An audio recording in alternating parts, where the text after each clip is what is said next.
disparage the beverage, but they were talking about how they were upset and they were worried about the debate that the candidate, Tim Walz, was going to do against J.D. Vance. And of course, they are sitting there on the couch, and the joke was, well, you know, you don't need to worry, the husband says to Kamala. You don't have to worry. Tim isn't going to say anything weird. And then they cut to the great comedian Jim Gallagher, who was playing the part of Tim Walz. And he looks right in the camera and he said, I made friends with school shooters. And then she, of course, breaks the glass and drops it and was hilarious. Well, that was not allowed to be shown by us. The second one was a video that I think was very interesting. Why don't you describe it? It was Family Feud. Here's Camilla on Family Feud. Go ahead. Game show with Family Feud. You got Donald Trump and Kamala Harris as the contestants, and Kamala Harris is going into her stump speech, which is very long and boring, and the host was trying to get to the point, Kamala. And then he says something that you would have in your glove compartment, and finally she says a Glock, which I think is funny Glock. On many. Yeah, big Glock. So there's a couple of different reasons why that's funny. Steve. Yeah. So anyways, I mean, obviously she's super anti-gun, meanwhile, she's got all these bodyguards and security people around her. And so total hypocritical. But both of these are hilarious, Mario. And the fact of the matter is we're discussing the fact of how something has shifted, that SNL is making fun of Kamala Harris, and you'll hear our commentary on that. But, apparently they didn't like it. The joke is on them, I guess, but they didn't like what we were saying. And so they took it down. And so what was hilarious about it is the question, name something you would store in your glove compartment. Right, and she started out by saying, well, first of all, Steve, look, I was raised in a middle-class home above a laundry, and she went into it and everyone was laughing. So tell the people why we showed those two videos, Todd. Tell them. Yeah, so we're showing them because this is unprecedented. Think about it. During the whole Biden administration, you barely saw SNL using any. He was the greatest gift to any comic, comedian out there. Think of all the things you could say about Joe Biden. It was like a no-brainer, but they really didn't say very much.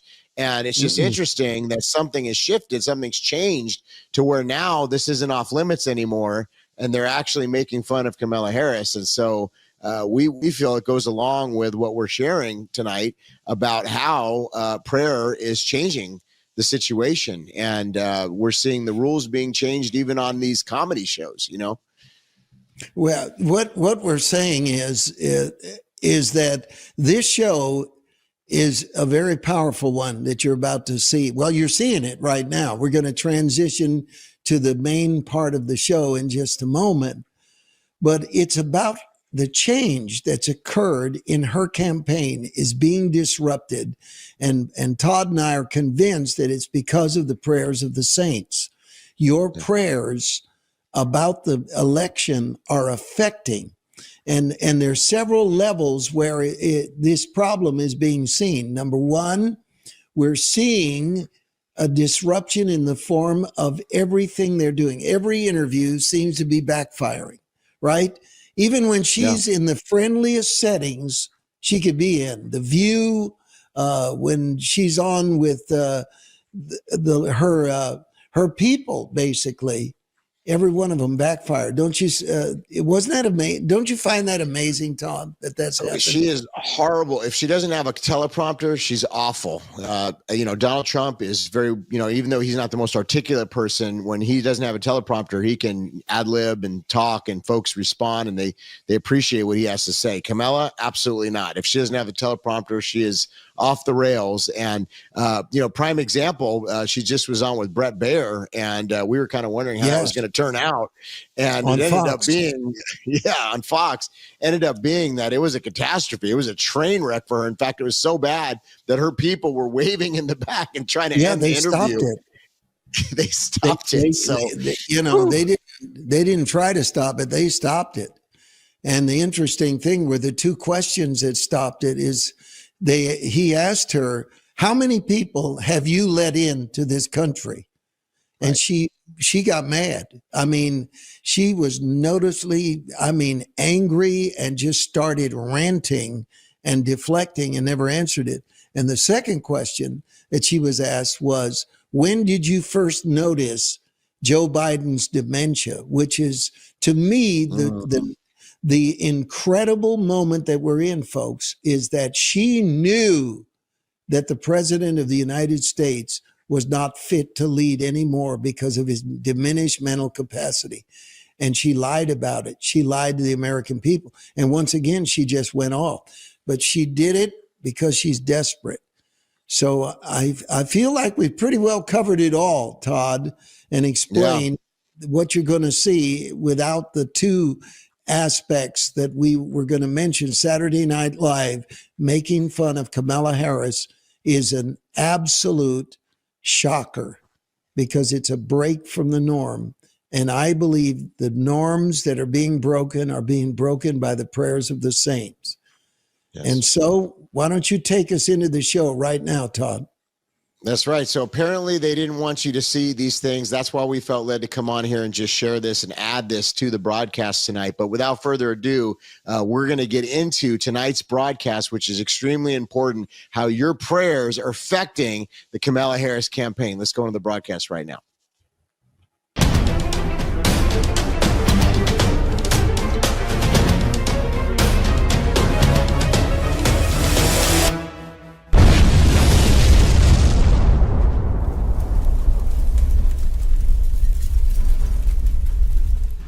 Welcome to Firepower. Todd Coconato here. Prayer is disrupting the Harris campaign. That's right. Nothing that Kamala Harris can do these days seems to be working. Everything that she's doing is backfiring. And I believe it's actually the prayers of the saints and something supernatural that's going on. And so does Mario Murillo. We were just talking about this. I'm going to bring in my friend Mario Murillo. Before we do that, though, can you please help us by sharing tonight's broadcast? Because we're going to cover a lot of very important information tonight. And we're so thankful that you've tuned in. Mario Murillo, what do you think? Do you think that there's a supernatural thing that's going on here? Because no matter what Harris is doing, something seems to be backfiring. It never works out the way she wants it to work out. Todd, of all the shows we've done on this election, this one is the most important. I want everyone to listen closely. And, my desk here is covered with notes and stuff and things to bring out, and we're having to be careful because we have a lot to tell you. But you need to understand that our prayers are starting to work because I've searched for the explanations. I don't want to talk about how many elections I've been through, presidential elections, that, I'm not going to get into that. What I am going to say is I've never seen anything like this, where it seems that it's like what it says in Numbers 14 when Caleb described the giants in Canaan and was explaining why they were able to take the promised land. He said, their protection has departed from them. Something is lifted off of the joy, the vibe, the whatever. And I don't believe it is just miscalculation. I don't believe there's a natural explanation for this, Todd.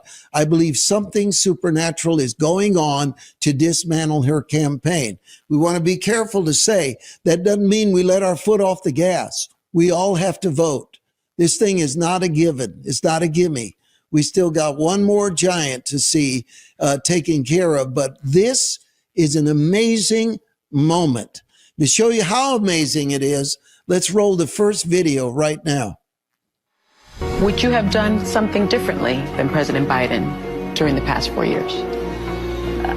There is not a thing that comes to mind. The president's withdrawal was a complete and utter catastrophe. The images of people hanging off of planes and desperate parents handing their babies. What do you think of that, Todd? Well, she's got a conundrum here because honestly, that question was a gift. That gift to her, what she could have done if she was on her A game, is she could have differentiated herself from Joe Biden. She could have said, look, I was the VP. I would have done things maybe a little bit different. But what she did instead was she basically said she was a part of all the decision making of the last 4 years, which the last 4 years have been catastrophic to the point where the average American, and you can ask a Democrat, a Republican, Independent, it doesn't matter. You ask them about their grocery bills, they're going to complain. They're going to say they've gone way up. The value of the dollar, has gone down. Gas prices have gone up. There's many foreign wars. The world is a much more unstable place all around the globe. America has lost prominence, and on and on and on, Mario. And so she really messed up there. And I think it's like you said, the prayers of the saints are causing confusion in the enemy's camp. And this woman was dumbfounded. She didn't know what to say. So instead, she takes ownership of everything Biden has done. Wow. Okay, so imagine late night, black and white, old movie, and it's a courtroom drama, and there is an attorney prepping his client to be cross-examined. And the attorney says, you've got to stick to the alibi we've created for you. So when you get on the stand and your attorney, this prosecutor asks you, where were you on the night of July 13th, 1953? You are to say you were there at the home and you were not in this bar where this murder took place. You weren't there. So she gets up on the stand and she says, I was in the bar on that night. I was there. The two things that all of Kamala's handlers told her to do: distance yourself from Biden, number one. Number two, do not take responsibility for any of the policies, because once you take responsibility for the policies, you are then going to be hung on the consequences and the outcomes. So she goes on The View, the friendliest situation she could have ever been in, and says the extreme, the very thing, the quintessential answer that she should not have given, she gave it. And that's why, friends, we're telling you, God is up to something. Your prayers are being heard, and we need to keep praying and keep believing. So I want to run the next video because I think this is just going to stay very interesting, and we got a lot to get to. Yes. So let's go ahead and run it. But if the platforms, whether it's Facebook or Twitter X or Instagram or TikTok, whatever they are, if they don't moderate and monitor the content, we lose total control. And it's not just the social and psychological effects, it's real harm. Wow. You're up. It's like Darth Vader, we lose total control. I mean, so she's admitting that they have total control. I mean, here's the thing, Mario, the legacy media is dying. We know that. I mean, our show, we're seeing, sometimes hundreds of thousands. In certain shows, we've seen millions of views on this broadcast. And that's why they're targeting us. That's why a few weeks ago, we literally had hit pieces written about this show. And what she's saying, that she's speaking the silent part out loud. They're worried. They're worried about losing total control, according to Hillary Clinton. And she's also admitting censorship. And could you imagine, Mario, if they didn't throttle our content? Could you imagine some of these podcasts out there, if they didn't censor, if they just allowed free speech, which, by the way, is constitutional, if they just allowed that to happen, forget it. We would be dominating. I'm not just talking about us. I'm talking about the right, the conservative movement, the those that have ideas, the free thoughts. It would dominate. And so we've been up against this censorship regime. And Hillary Clinton's admitting that. She's saying, look, if we lose this, we're going to lose total control. I think that's where we're at, Mario. We're at a tipping point. The tide is turning. Things are changing. And I believe it's like you said, it's the prayers. It's the prayer. The faithful, fervent prayer of a righteous man avails much. Something is shifting. And that shift, again, because you had a very powerful point about her term total control.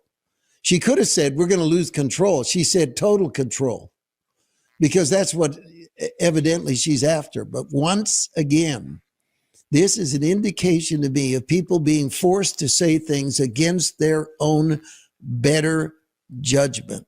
And I want to read a verse out of Philippians chapter 1, and it's verse 12 in the Message Bible. I want to report to you, friends, this is Philippians 1, verse 12, in the Message Bible. I want to report to you, friends, that my imprisonment here has had the opposite intended effect. Instead of being squelched, the message has actually prospered.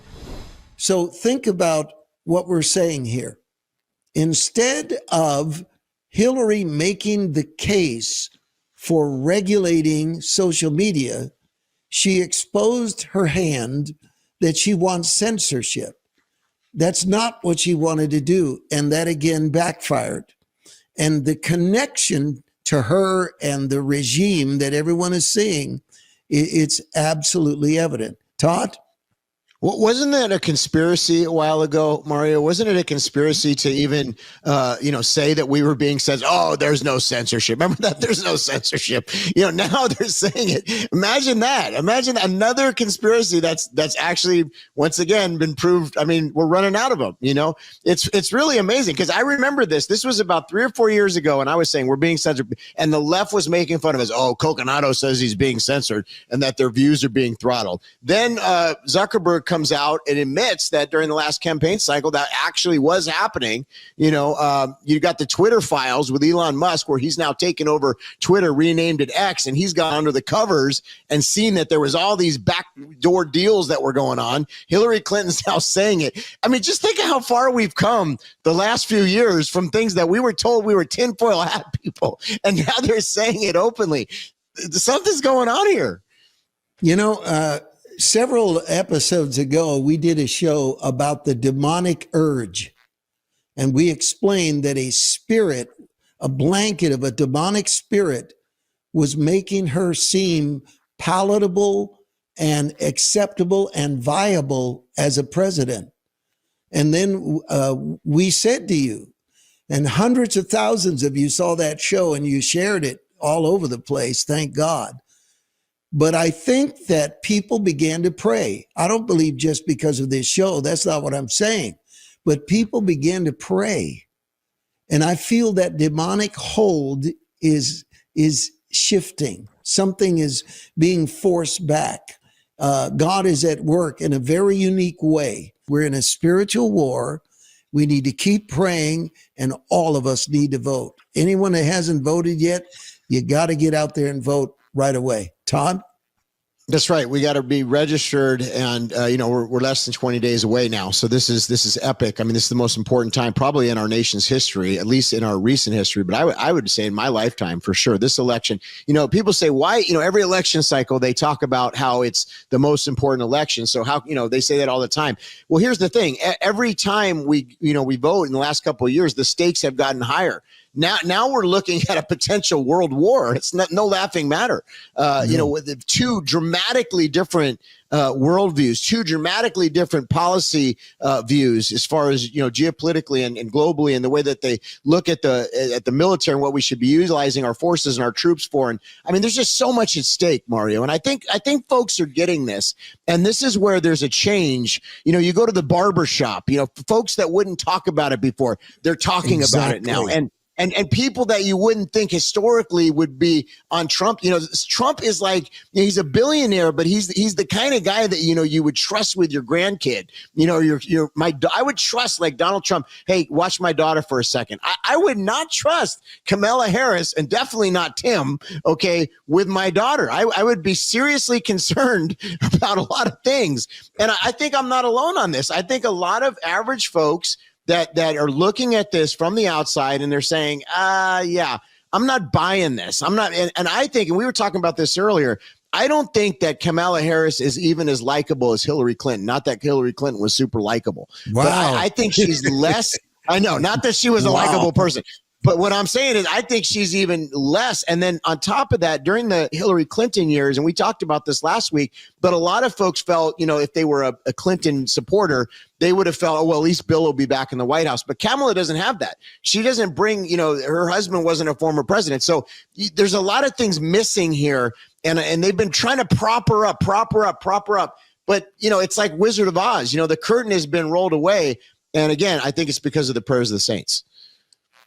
And I want to tell you, we did a show several weeks ago about Ahithophel, the oracle that was at the time of King David when Absalom took over. And you all may remember, or you may not remember, but I'm going to remind you that I said, and Todd, you're my witness on this. I said, here's how we need to pray specifically. Right. And so it says in 2 Samuel 15 in verse 31, then someone told David, saying, Ahithophel is among the conspirators with Absalom. And David said, O Lord, I pray, turn the counsel of Ahithophel into foolishness.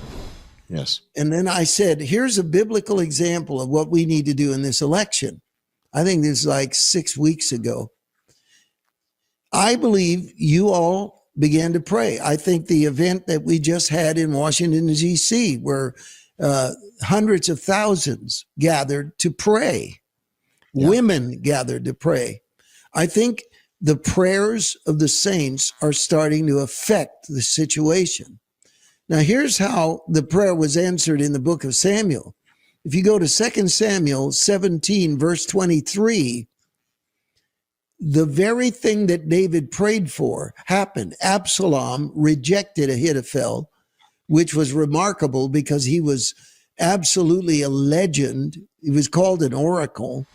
And it says, now when Ahithophel saw that his advice was not followed, he saddled a donkey and arose and went home to his house, to his city. Then he put his household in order and hanged himself. And he died and he was buried in his father's tomb. 2 Samuel 17, verse 23. If you look at where we are, how things have backfired, how everything they've tried to do, every interview that she's done has been a flop. Every person, surrogate that's gone out, even Bill Clinton, we didn't have any video on this, but we need to mention him. Bill Clinton ostensibly went out to defend her southern border policy by saying that we need a lot of workers. Our population is decreasing, which is something that those of you that drive on American freeways really doubt, that we have a population shortage. But he's saying this is what it is. And then for no reason, he brings up the murder of this young student from Georgia and says she would still be alive if this person had been properly vetted. So he literally made the argument against Biden and Harris's policy. This is amazing stuff. And I mean, what we're looking at is just beyond words. It is. I mean, there's also been a lot of rumors, but I think they're probably real, that there's been an issue with Joe Biden's campaign and Kamala Harris's campaign. So the campaigns aren't working together. They're not, I mean, they might be working slightly, but, they're not really in sync. And I feel like, and I think many commentators made people feel like this, that Joe Biden is still upset about the way that the Democrats just yanked him from the campaign. I mean, he was the rightful nominee according to the party and the rules. So what they did is still unprecedented. So you got confusion in the camp there. You got, like you said, what just happened with Bill Clinton. Her recent appearances on several different shows, she's blundered, she's fumbled. And now, Mario, she's actually, I guess, going to be going on Brett Baier on Fox, which this is interesting because she wouldn't be doing that unless there was a desperation. Her campaign would definitely not be doing something like that unless there was a desperation to somehow appeal to maybe independents. It's going to be interesting to see what Brett Baier does with this, because he's been given a gift. But I'm going to tell you something. If they don't give her hardball questions, if they don't hit her with real questions, I think Fox is going to continue to lose relevancy. I think a lot more people are going to walk away from Fox. Yeah. What do you think about that? Yes. Well, I think that Fox is taking a huge risk by interviewing her. I don't see any upside for them at all. Maybe ratings, but as far as that's concerned, and you were talking about Joe Biden and the rift between Biden and Kamala Harris. When Ron DeSantis was brought up, and remember, she called him and he didn't take her call. He didn't answer the phone. I thought that was real good. In any event, she got real mad, right? And she said he was selfish and he's arrogant. And then immediately, Joe Biden says, well, Ron DeSantis was a great guy and he's doing an excellent job. And he's real busy trying to save his people. And Yes. and I'm saying, dude, there's another gift right there. That's Right. just He walked up the tarmac with a MAGA hat. Did you see this? There's actually video of Joe Biden getting on the plane. He's holding a red MAGA hat. And then there was another video, I think it was with some firemen or something. He actually puts the thing on. And I'm thinking, is there like a hidden message here that I'm not getting? So to your point, yeah. Speaking of hidden messages, let's take a look at the next video right here. He pledged to shut the southern border, end Russia's war in Ukraine. In certain quarters of social media, people had a field day with that, and I guess on the screens it might have looked quite strange. Inside that hall, however, people were having a good time. What can I tell you? It did not seem out of the ordinary. It seemed almost intimate, and at the end, Trump did something he very rarely does. He came down off the stage and mingled with his supporters. He was signing autographs and shaking hands and the like. Today, he's doing an interview with Bloomberg in Chicago. And then Well, here's what I want to do and set up that video, because it didn't make a lot of sense to you. But if I help the backstory, it will. I believe it will. There was a rally, a town hall that Trump did in Pennsylvania. There were 2 medical emergencies. So instead of continuing with the program because of these medical emergencies, Trump shifted to a concert. But well after he had explained his policies and rallied them to vote, and then he did this for approximately a half an hour. Well, the Harris campaign jumped on it and said that he had a glitch, that basically Trump was losing something in mentally or whatever. And that's why he did this in this campaign. But here's the point, Todd. Why would ABC News fact check Kamala Harris? Because they said, well, it wasn't weird. She said it was weird. It's not weird. It was nice. In fact, he came down, shook hands with people, and everyone seemed to have a good time. This has not been happening before. No. I mean, this is like, what is going on that they, ABC News fact checked Kamala Harris's statements against Trump? Go ahead. Yeah, well, and there's such a big story here that I don't think a lot of people are seeing. But, there was a video, I don't know if you saw it, Mario, it was a few weeks back where I think it was Kamala and possibly her running mate, Tim, or maybe it was just her by herself. But they walk into this room full of firefighters. And it was like an awkward moment. No one was excited or, yay, there comes. And then Trump comes in, at a similar event, and everybody's like cheering. And, it was a stark difference. And the reason why I'm bringing this up is because here's the thing. So the night didn't go as planned, right? There was medical emergencies. And so Trump's kind of acting as like, a DJ. He's playing his repertoire of some of the tunes that he plays at Trump rallies. But here's where this gets very unique and important, is that the folks had a good time, and it wasn't weird and it wasn't awkward, and he didn't need to contrive anything. It was just like him just being himself. And I'm going to tell you something right now. They could not pull that off with Kamala Harris. Tim Walz could not pull that off because there's a disconnect. They are elitists and they have to be scripted. And everything has to be, shown a certain way in order to make everything look good. Trump, he's just being real. He's just out there dancing, doing his Trump dance, and folks are feeling it. And this is what they don't understand. And I'm going to say another thing that they don't understand. President Trump has been going on podcasts, and this guy has hit the whole podcast circle. Okay. He's hit all the big podcasts. No one's even covering this in the legacy media. Okay. But what people don't understand, there's been a major shift, even the last 4 years. Okay. These podcasts have millions and millions of people. And what people are liking about Trump is, first of all, it's not scripted. He can just get up there and just talk. He can talk shop. He's being passionate about what he sees wrong with the country. And people are like, yeah, I see that wrong too. I'm concerned about that. So he's hitting chord after chord about what's concerning Americans as we go in our cities. She's not doing any of that. We don't even know what's her policies. She doesn't even, all they're doing is against Trump. That's their whole campaign, is anti-Trump, where Trump is talking about policies. He's talking about things he's going to do. And I did hear on one of the earlier clips, they're saying, well, we don't know how he's going to do it. But you know what? He's got a track record. And the fact is the guy, he does what he says. And I think that's very important to people. You know, and folks, you got to get where firepower is going with this, because we're going to have our firepower moment tonight. But where are we going with all this information that we're giving you? Let's rehearse where we were 6 months ago. Everybody, just let's go back. Somewhere in a smoke-filled room, the most powerful media, legacy media people, the Democratic Party, sat down to strategize how they would take a non-candidate and make her a candidate.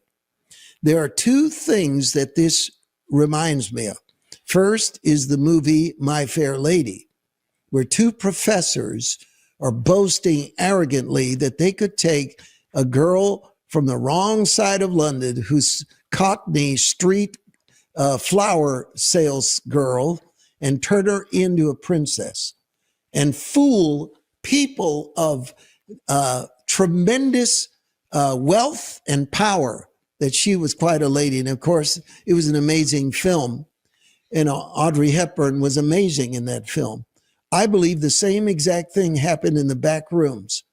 When they realized that they could plan an epidemic, create paper mail-in ballots, that they could take their tentacles. We've got the legacy media. We've got the social platform. We've got Zuckerberg. He's going to throw 400 million into a manipulation of people.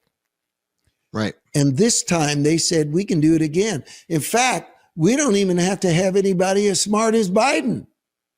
We don't even have to have someone that has accomplished anything. In fact, let's get someone who's a blank canvas, who's capable and willing to do whatever we say. It was arrogance. It was an insult to the American people. That's what happened. And so they did it. They had the witchcraft behind them and money and everything else. And you started praying. And the church started praying. And you know what? Part of the demonic work, Todd, was in the pulpit. Yeah. Was in the pulpit. Because the devil fooled. We have 500,000 Protestant ministers in the United States. I just wrote a blog about this. I was going to say, you need to talk about the blog because that was so good. And I'm amazed what it's doing. And really was a question to pastors saying, why are you letting deceived Christians silence you? And that's what was going on in this blanket of silence. But what has happened is a turning in the spirit world. That's exactly what's happened. And you know, I read a verse from Philippians chapter 1, where Paul said, I want you to know that the things that have happened to me have had the opposite of their intended effect. And then later on, he explains where to put the credit for that. He says in Philippians chapter 1, verse 19, in the New King James Version, for I know that this will turn out for my deliverance through your prayer and the supply of the Spirit of Jesus Christ. This turning that we can't explain. I mean, we're not privy to the details of why Saturday Night Live is now doing this, or why there's a rift between Biden and Harris, or why she said the last thing she should have said. But I believe prayer is in the middle of it, and prayer is affecting it. Todd? Yeah. That's 100% right. You know, if you think about, let's go back a few weeks when Lance Wallnau was with us, and, you know, we did the show and he talked about being bewitched and, you know, got picked up by all these legacy media people. But think about what happened there. It was very important because what we did was we unmasked something and we went there. We went there where a lot of people haven't gone and say, you know what, there is a demonic influence that's going on. There is something that's happening here. And so since then, and I'm not, again, taking credit that this show is the only show that's talking about these things, but what I think is that there are more folks that are now addressing the real issues and the real problems. And you know, it needs, I mean, you can't fix a problem until you actually, okay, this is the problem, you know. And so the Bible talks about pulling down strongholds. The Bible talks about how we have authority in Jesus' name. And so, Mario, what I see happening here is I see a praying church, a real praying church rising in America. And you know what? Let's just be honest. In the past, could we have done a lot better? Yeah, we let the country get to where it is now. And so there had to be a turning. There had to be something that happened. And now I'm praying, and this is why we got to pray this through, that this is that shift. This is that moment where the American church awakens and we see a true move of God and a turn back, because ultimately it's not political, it's spiritual, and there's no politician that's going to save America. So we have this opportune moment, Mario. I really believe it. And your blog just really kind of articulated this so well, but we have this opportune moment for us to take the authority that we need to as the body of Christ and pray this through and see how the Lord responds to the prayers of the righteous. So this is that moment. I mean, here we are. You know, it's an exciting time. And everything that we pointed out tonight, it's supernatural. I mean, think about the hurricane. It was a Cat 5, right? A Cat 5 that was going to hit Florida. All of a sudden it gets to land. And I believe through the prayers of the saints, it diminishes. The eye wall splits. It becomes a Cat 2. Yes, there was damage. And yes, there was some fatalities, but it could have been a lot worse. It could have been so much worse. And so something happened there. Think about, a few months ago when they tried to take out and unlive, I'll say that so that we don't get censored, President Trump. And remember, it was that split-second turn. And all of a sudden, what could have been catastrophic and a game changer was averted, and God spared America. Think about Israel's been under attack. Iran sent, many, many missiles to Israel, but most of those missiles have been intercepted. I mean, we can go on and on with, they told us, Mario, that President Trump would be in jail. They said he'd be in jail, campaigning from jail. He's not in jail. So what I believe is happening is the church is stepping into our role as the restraining force against the wicked plans of the enemy. And we can't let up. We got to press in. We got to fast. We got to pray this through. Amen. I think this is a good moment to assess, where do we go from here, Todd? What do we feel in our soul? I'm gonna throw this out. What this is an opportunity. And there's a difference between an opportunity and a finished deal.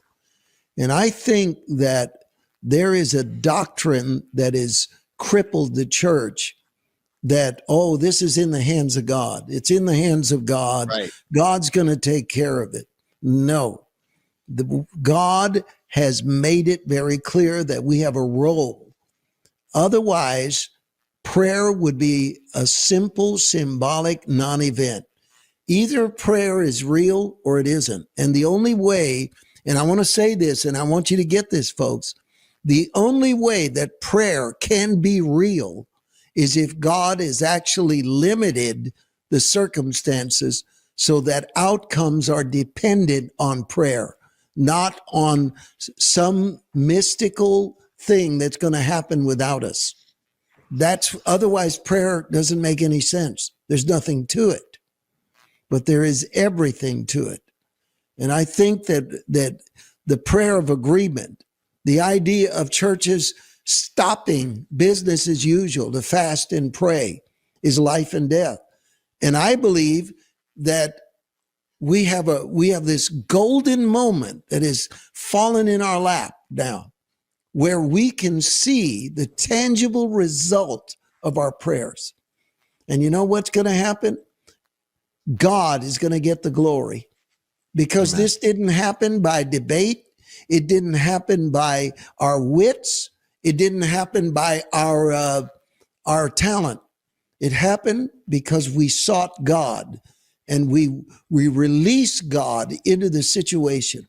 And I think that right now, I've never seen a time where pastors of different denominations that I've come to know in the last couple of years, whether they're Methodists or Baptists or whatever they are, all of a sudden there's a camaraderie, there's a unity, there's something happening with us because we have realized that we face a common threat.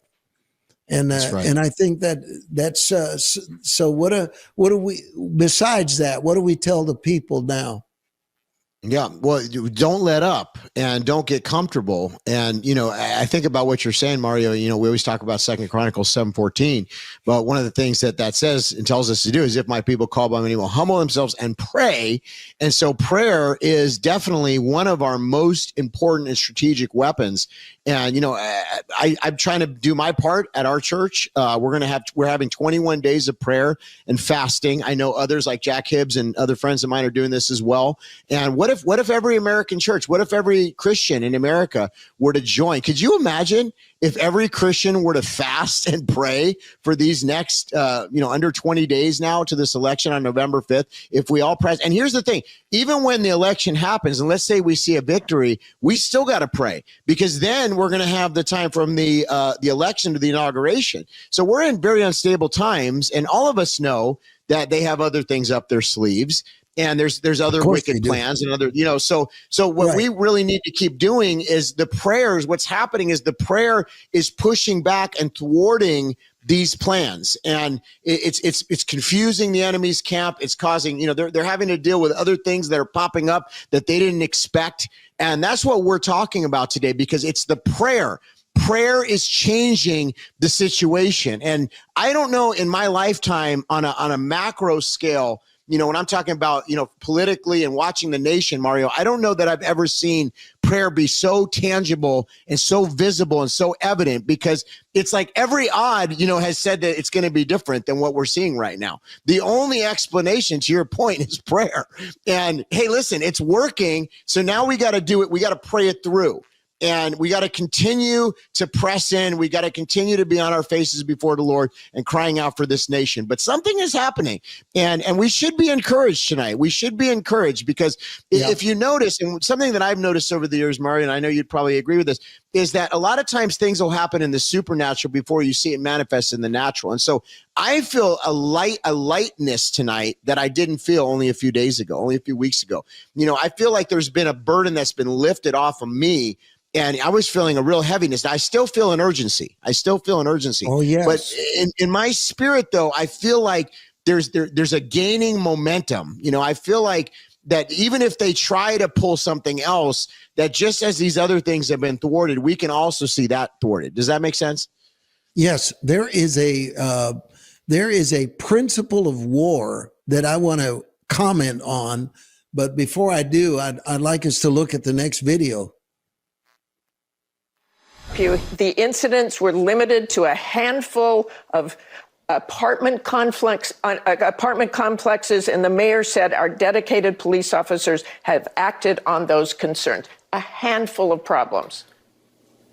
Only, Martha, do you hear yourself? Only a handful of apartment complexes in America were taken over by Venezuelan gangs, and Donald Trump is the problem and not Kamala Harris's open border.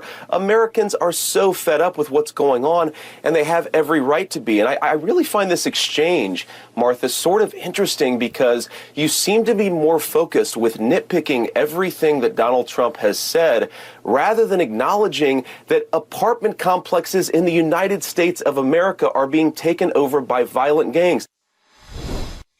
Now, see, once again, what you have there, J.D. Vance is very articulate. He's got a thing on him it's amazing. And Trump was, he's on a different level, that he decided J.D. Vance should be his running mate. But what you saw there was, once again, something like Jesus described in Luke 21. I'll give you a mouth and wisdom that none of your adversaries will be able to gainsay nor resist. His argument was irrefutable. There was nothing she could say. We would have played more of that video, but it was pointless, because there is no answer for that. I mean, how can you be upset that we exaggerated the size of the gangs that took over on American soil, American property, from Americans who are here, people who are here illegally with guns, took over a building? And you're worried about Donald Trump exaggerating it instead of Kamala Harris's policies that allowed it. It's part of what we're saying. Now the words are getting through. This is like in the science fiction movie where the ammunition is finally piercing the force field and you're seeing damage being done. But I feel like it's a time to understand that one of the principles of war that's called pursuit. You see, an army is never more vulnerable than when they have won because their enemy is on the run. But their enemy still exists, but they're on the run. And because of the euphoria of winning, the victorious army is in no mood to chase their enemy. They want to party. And this is where generals discipline their armies. In the ancient warriors discipline their armies to be ready for pursuit. And when they would chase their enemy, they would understand an enemy in retreat is falling back on their supplies. So they're actually being replenished. And very many wars were won on a counteroffensive, meaning as an army went in retreat, it fell on its resources, it rearmed, replenished. Meanwhile, the other army is in euphoric state. They're not the fierce warriors they were during the heat of the battle. And suddenly it was lost. You know, I'm going to say this, and it's a little bit scary, but I think we need to say it. Do you think that the left doesn't realize they've been wounded? They do. Right. Do they realize their campaign has been messed up? They do. And are they prepared to take their vast resources? Listen, they raised $1 billion. They outspent Trump by a lot.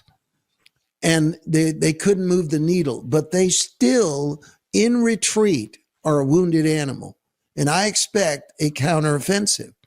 I expect that what we need to do is dig in our heels in prayer and be ready for an onslaught like we have never seen before.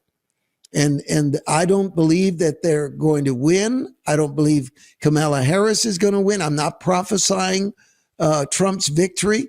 But I'm telling you, I believe it. Ultimately, we're going to come out of it, but we are not out of the woods yet. We have got another assault coming our way. And I think that what God is trying to tell us is, look what prayer did. Look at the victories that prayer won.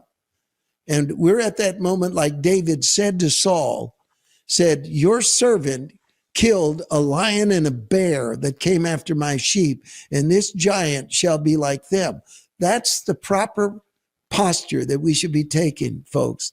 The firepower army needs to see itself as we won. We prove we can take this enemy. Now let's redouble our prayers and our unity. Put on the whole armor. Expect a massive onslaught. And it may be even that Fox News is going to be a traitor. They may end up being pro-Kamala. You don't know. Brett Baer, all of that. I'm not going to say what I really feel, okay? But it could backfire and we could be in another assault. But we now know that prayer works. Yep.